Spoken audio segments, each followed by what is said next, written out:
This is the Wally Show, and this is really cool for me because you know that I've done a lot of work with Bloodwater over the last 5 years. Love what they do. Traveled, throughout Africa with them. But you might not know how this whole thing got kicked off, because I don't know that we've talked about that story. That story is fascinating to me. It kind of started with a lady that I've known as Jena, the professional, passionate, hardworking matriarch of Bloodwater. But you started this thing as a college girl with the band Jars of Clay. How many years ago was that? That was 11 years ago. Oh my goodness. So that is crazy, okay? So how did that come to be? Like, how did you go, I want to save the world, and then eventually write a book about it called 1,000 Wells?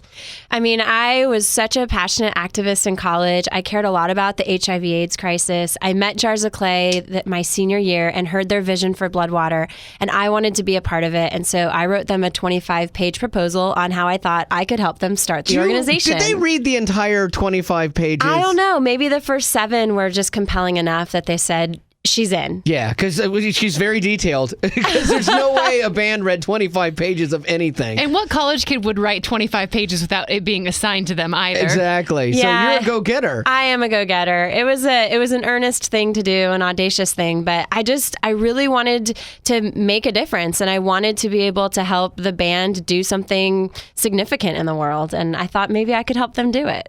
So had you ever had like this passion for like Africa before this, or they started a fire in you with their vision and then you just ran with it and went crazy? Yeah, it really came from the band because I was passionate about HIV and AIDS and issues of poverty, but it was all around the world that I cared about. But they were the band was the one that told me a lot about the issues in Africa, and then I was able to develop a huge passion for it and have never looked back. Yeah, I've seen you in Africa, and like you are this, I wouldn't say a different person because you are effervescent and wonderful here, but there's this interesting thing that I see you almost change, and you're definitely an activist and all of that, but you are revered in places that we go there. People love you. It's like, oh, Jena Lee Nardella, or whatever. It's amazing, but you feel it's almost like home. It is. I feel alive when I am in community in Africa, especially with the women and the children, and there's such an embrace and a welcome. Wally, you've experienced it. Love it. It's incredible. And so their embrace of me and the relationships that I've been able to build over the years has just been such a gift. We're talking to Jena from Bloodwater, and she started this thing years ago with Jars of Clay, and now has a book telling all about what it took to, start this thing, which is awesome. It's called 1,000 Wells. Now, it has a subtitle, okay? And the subtitle is How an Audacious Goal of Bringing Water to Africa Taught Me to Love the World Instead of Save It. Like, I love the way that flows. What do you mean by that? What I mean is that the idealism that I had as a college student writing this 25-page proposal to the band was with this vision that I was going to end poverty. I really thought that it was in my hands to be able to be a world changer. And I think over time, having faced a lot of disappointments and the brokenness of the world, I had to adjust how I was going to approach the way that I wanted to change the world. And it was so much more about loving it than saving it. My wife loves Bloodwater, loves you, and she said, hey, could you ask this one question for her? And it kind of dovetails in with something we were talking about a minute ago about saving the world and how you had to change your vision for what that looked like. And her thing was like, how do you deal with the fact that, you've accomplished so much, but you can't help everyone that you meet when you're even in these trips in Africa?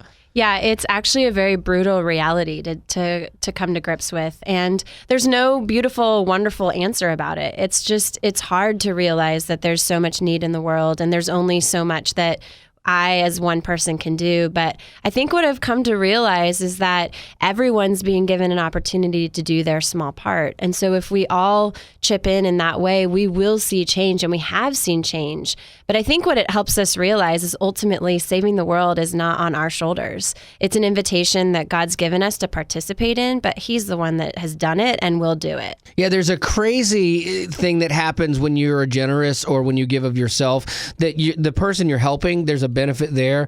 But I think God does something inside of us and inside of our hearts, especially when we take care of people that are in situations where they can't take care of themselves.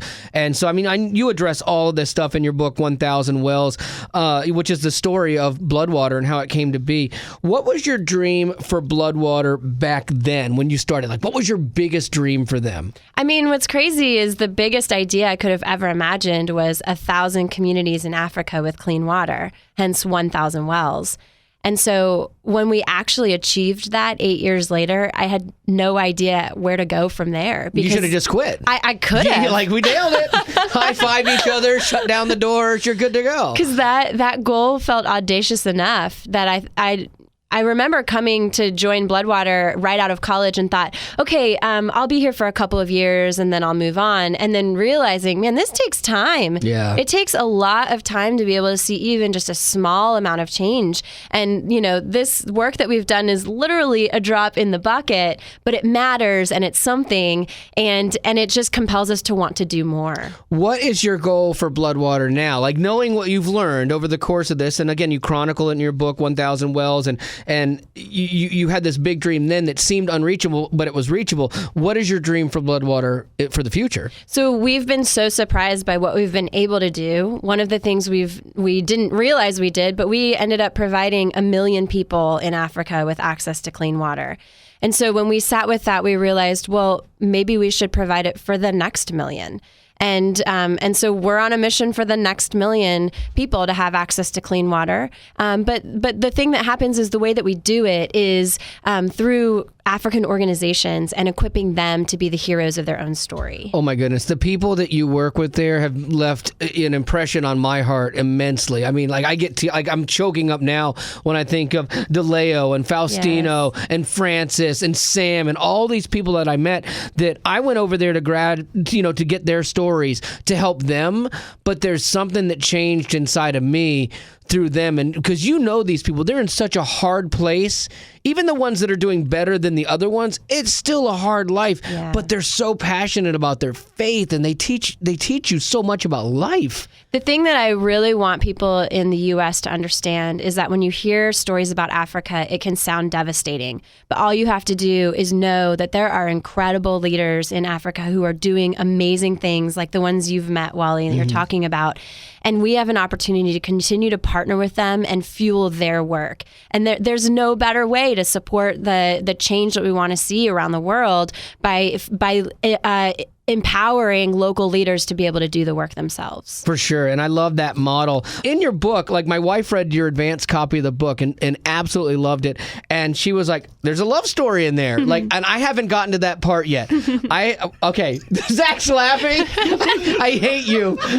Because Zach's laughing because I haven't gotten past this part right here. The cover. The cover. Yeah. I hate reading. That's why you have an amazing wife. I know. And so I'm like, read this, do a book report, and tell me all about it. Exactly. So what happened with that? What was the deal with that? Well, I'm not going to give the story away, but what I will tell you is that I've partnered with a young man early on and had lots of hopes that this might be the guy that I would be able to adventure through Africa with for the rest of my life. Were you both saving the world? We were both trying to save the world, for Nice. sure, but we learned a lot along the way. And this book isn't just a biography on Bloodwater, but it's really a story that talks about what it means to be in your 20s and ask questions of vocation and who you're going to adventure with and serve with, and your identity and what your role in the world is, and that includes love. What advice would you give to somebody? We got Jena Lee Nardella with us from Bloodwater. What advice would you give to someone that has a passion like you did all those years ago and still have? And they're like, I want to do something. I want to start a nonprofit. I want to make a difference in this world. What advice do you give them? I basically encourage them to move forward in it, but to not be overwhelmed by needing to do something so grandiose, but to look at where their feet are today and what they can do to make a difference in that day to day. And I talk in the book about this idea of slowly by slowly, which is basically in Africa, things move slowly. Oh my goodness. Everything moves slowly in Africa. If you've never been there, 3 hours to get dinner. Like no one's in a hurry. Yeah. But it's awesome. It is. And it's one of those, it's it's a shock for us in America because we're so used to instant gratification. We're so used to seeing things happen immediately. But redemption is not fast, and neither is getting to your own identity and your own calling in the world. It takes time. It's more of a slowly by slowly approach. And my hope is that people understand that, yes, I co-founded an organization and there's a lot of great success that's happened along the way. I'm 11 years into it and I'm still learning and I'm still trying to get there. And so to give people grace to themselves as they seek out what their calling is. All right, biggest mistake you made, like starting Bloodwater all these years ago. Like, what was the thing that you're like, oh, that was a misstep? Because we learn from our mistakes for sure, and nothing is perfect. Like, is there one thing that stands out that you're like, yeah, that I could do that better in the future? I made so many mistakes, but I think the biggest one was that I went ahead and made some partnerships in Africa without a whole lot of accountability. And so I had a lot of naivete that ended up getting crushed. And accountability is important here in the U.S. It's important across the world. And so I had to learn the hard way about that. And that's the thing that I love about you guys and the work you do with Bloodwater, because we've met your partners. We've hung out with them. We've traveled with them. And man, they are amazing people. Like, they work hard. They're honest. They have integrity, and they have a passion to change their people's lives as well. And so, like, you guys have done a really good job at learning from that. Exactly. Yeah. The mistakes were made in the first year or two, and we were able to correct. And we are so proud of the partners that we have and the systems we have in place. And we've just seen so much change happen through being able to partner with these incredible Africans. Well, I look forward to being part of your next book, because I guess I didn't make it into this book, apparently. Well, you don't know, Wally. You haven't read the whole thing. You might be the final chapter. Sure, give me a page number. I can turn to it right now. Let's see. Nope. See? No, okay. You got to read through it and find it. We're going to have to tell the Wally part of this story in the next book. So Absolutely. That's good. Sequel to the book, and see how this whole thing shakes out. But I'm actually honored to be part of the story that's being written in the future here now for the next 5 years and see where this goes from here. So thank you for that opportunity. Absolutely. And really, you, Wally, and all of these listeners have been incredible partners in helping us get to where we are today. And we really do look forward to moving forward together. All right, I'll see if I can get you all in the book with me. Like, is there something from your time in Africa when you were young, like, that stands out that you're like, this was a life-changing moment for me? Like, this was pivotal. Yeah, I think it was actually sitting in on the first WASH training, which is the water, sanitation, and hygiene training, where people were actually learning about hand washing and using soap and germ theory, things that we take for granted.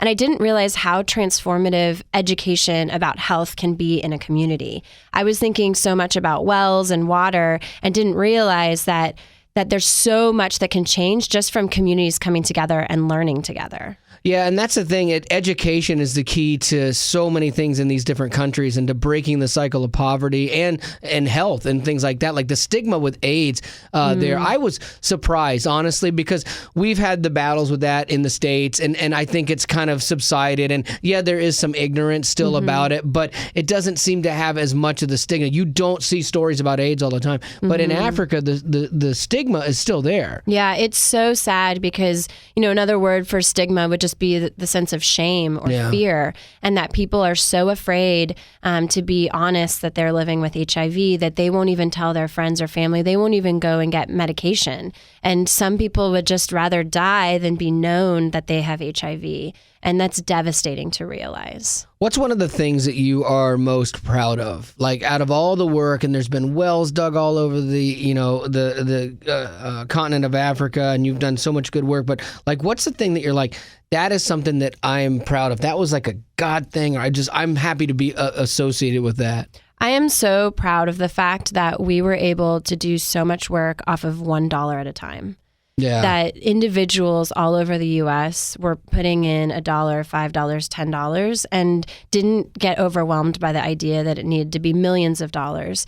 and that we created this grassroots movement of individuals who care about Africa and wanted to do something about it and participated and have and continue to participate in it. And the same thing in Africa, it was more community members coming together one at a time to be in trainings and health trainings and to raise their own money and to be able to dig their own wells and build their own clinics. It's all this act of community that happens, and I'm so proud to just see this movement of individuals realizing that when they come together as a community, transformation happens. You talked about this, you've been doing this for 11 years and things happen dollar by dollar, $5 at a time.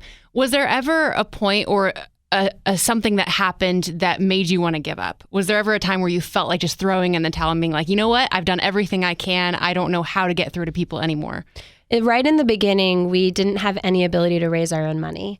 We had a lot of stories, but we didn't have anybody who was going to give us the money yet. And we started talking about Bloodwater from stage with jars of clay and tried to get people to buy into it, but it was difficult. And I would go every day to the mailbox and just see if anybody would have sent money. And there'd be days and days and days where nothing would come. And I remember after several weeks of opening that mailbox and seeing very little, just wondering if this thing had a chance. And it was one of those things where it was like people believed in the vision, but it was very difficult to figure out how to get involved. But then once we started telling the stories, that's when people started getting into it. We were giving these big, audacious ideas, but then we would tell them about Leia or Francis or DeLeo. And then all of a sudden it was like, oh, we want to connect with that. Yeah, when you put a name to it, because it's easy to go, it's not my problem. I don't know these people. I mean, that's how we are as a society, by and large. And when you go, hey, this is somebody's mom, this is somebody's son, this is somebody's dad, or whatever, Absolutely. and you tell their story, there's power in that. Yes. So flash forward now. So that's how you deal with it then. Flash forward now where you're more sophisticated in how you do these things and you know more about fundraising and all these other stuff. Your passion is still the same. Now you're playing on a bigger scale. So what do you say to people? Because to you it's a no-brainer. So but not everyone gets it. So what do you say to those people who are like, why should I care? You still tell them the stories. Yeah. Yeah, it really is. It's person by person. And to be able to understand a family that's completely changed because there's a biosand filter in their home and that they've been healthy home certified and all of a sudden there's no case of cholera in their family or in their community. And you think about a family and me as a mom, I think about my child and what that would be like to be worried that I can't provide clean water or health for him.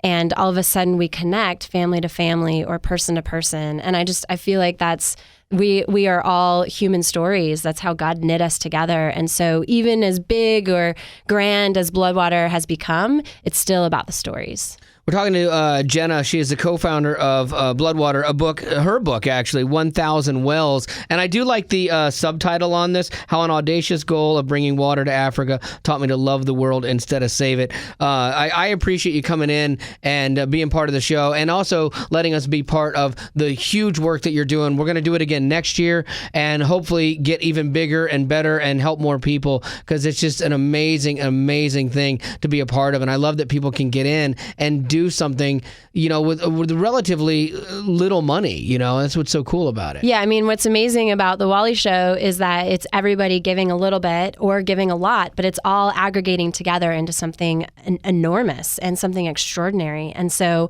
a lot of why we're doing great work today is because of your listeners, Wally. I mean it. And because you guys come and get to know our communities and understand and take the time to be with them, not even just from here in the station, but like going to be with them in Africa, that matters. And then you telling the story here. And the listeners have just been incredible in helping us do this. That's what's the key in this because I love getting to go and I love experiencing all of this. And then coming back, I feel like this burden to tell the story well. Yeah. Because you meet these people and you want to represent them well so that you can help them. Yeah. And so when you've seen it, it's easy to go, I have to do something. To not do something would be irresponsible. Absolutely. So that part's easy. But for me, the part that's amazing in this, kind of cycle is the people that haven't been there yet that trust your word and they say, man, I get it. You're saying this. You're telling me the story. It's important. I'm in and I'm all in. And we have some people that are so passionate about Bloodwater. And to me, that's the amazing component of this. Yeah, because this past year was my first year going to Africa, and I got back and cried for a week. Like, I would just be like cooking and all of a sudden just like break down in tears of like, how do I get people to care? How do I go on the air and